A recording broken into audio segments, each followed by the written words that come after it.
Assalamualaikum warahmatullahi wabarakatuh.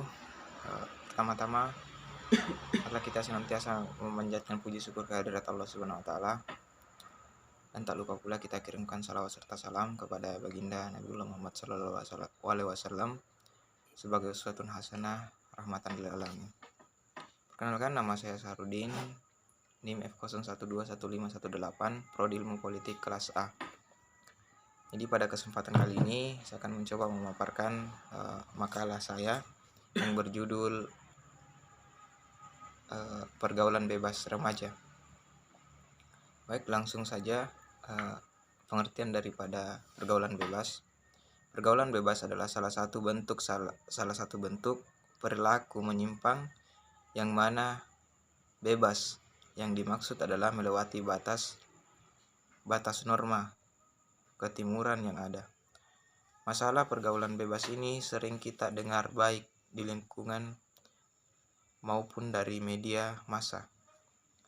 Remaja adalah individu labil yang emosionalnya sangat rentan, pengetahuan yang minim, dan ajakan teman yang bergaul bebas membuat makin berkurangnya potensi generasi muda dalam kemajuan zaman. Pergaulan bebas adalah salah satu kebutuhan hidup dari makhluk sosial yang dalam kesehariannya membutuhkan orang lain dan hubungan antar manusia melalui suatu pergaulan (interpersonal relationship). Pergaulan adalah HAM setiap individu dan itu harus dibebaskan, sehingga setiap manusia tidak boleh dibatasi dalam pergaulan, apalagi melakukan diskriminasi, sebab hal itu melanggar HAM. Jadi, pergaulan bebas, manusia hendaknya bebas, tetapi tetap mematuhi norma hukum, norma agama, budaya, serta norma bermasyarakat. Jadi kalau secara medis, kalau pergaulan bebas namun tidak teratur, terbatasi aturan-aturan dan norma-norma hidup manusia, tentunya tidak menimbulkan akses-akses seperti saat ini. Remaja adalah generasi penerus yang akan membangun bangsa ke arah yang lebih baik, yang mempunyai pemikiran jauh ke depan dan kegiatannya yang dapat menguntungkan diri sendiri, keluarga, dan lingkungan sekitar. Maka dari itu, remaja tersebut harus mendapatkan perhatian khusus baik oleh dirinya sendiri, orang tua, dan masyarakat sekitar. Banyak kita baca di media massa maupun kita lihat di media elektronik adanya remaja yang berprestasi juga. Ada remaja yang melakukan tindakan atau perbuatan yang merugikan dirinya sendiri, keluarga, dan masyarakat sekitar. Pada makalah inilah akan mencoba membahas cara mengatasi pergaulan bebas terhadap remaja.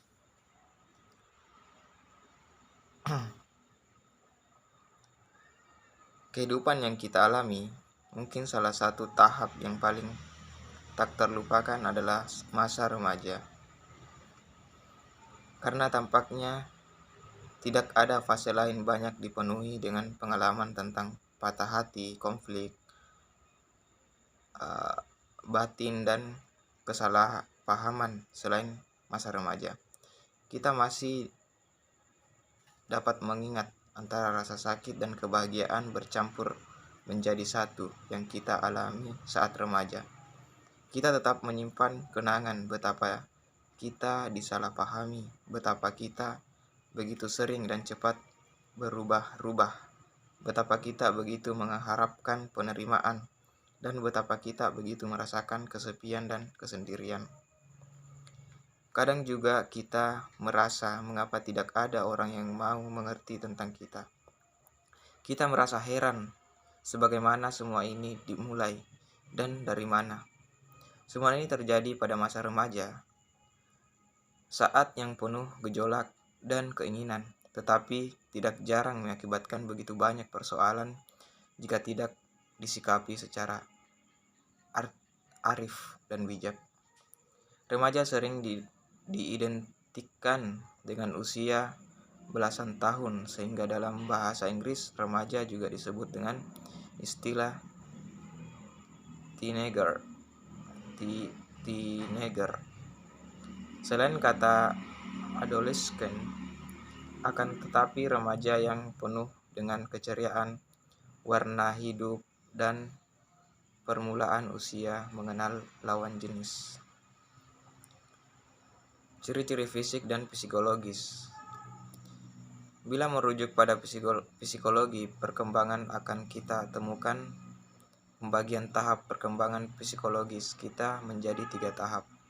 9 tahun pertama, 9 tahun kedua, dan 9 tahun ketiga.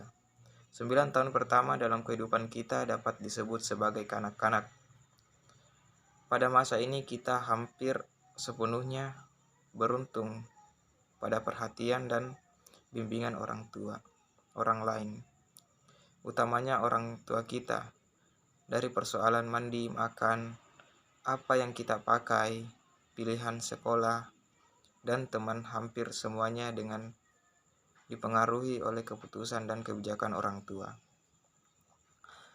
Masa kanak-kanak ditandai dengan perkembangan dan pertumbuhan fisik secara cepat, mulai dari belajar telungkup, merangkak, berjalan, berbicara, dan berpikir.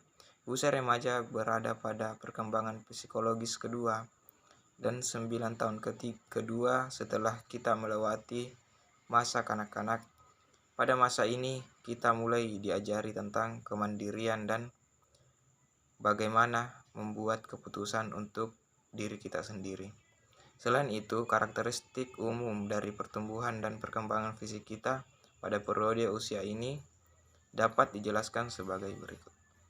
Pertumbuhan tinggi badan dan berat badan pada umumnya lambat dan mantap. Pertumbuhan yang sangat cepat pada masa kanak-kanak telah selesai, dan perubahan-perubahan menginjak usia remaja mulai tampak. Pada usia ini kita cenderung mengalami perubahan hormonal berupa perubahan suara, mulai tumbuhnya bulu-bulu di bagian tubuh tertentu. Untuk mempersingkat waktu, saya langsung saja kepada kesimpulan daripada makalah yang saya bawakan pada kesempatan kali ini. Kesimpulan, saya kira remaja harus pintar dalam memilih teman agar tidak terjerumus dalam pergaulan bebas yang telah merusak akidah dan moral sebagian remaja di negeri ini. Oleh karena itu, remaja perlu mengikuti kegiatan-kegiatan seperti pengajian remaja, karang taruna, dan kegiatan lainnya. Mungkin cukup sekian daripada pemaparan saya daripada materi makalah saya pada malam hari ini. Lebih dan kurangnya mohon dimaafkan. Terima kasih atas segala perhatian. Terakhir dari saya, wallahul muwaffiq ila aqwamit thoriq. Wassalamualaikum warahmatullahi wabarakatuh.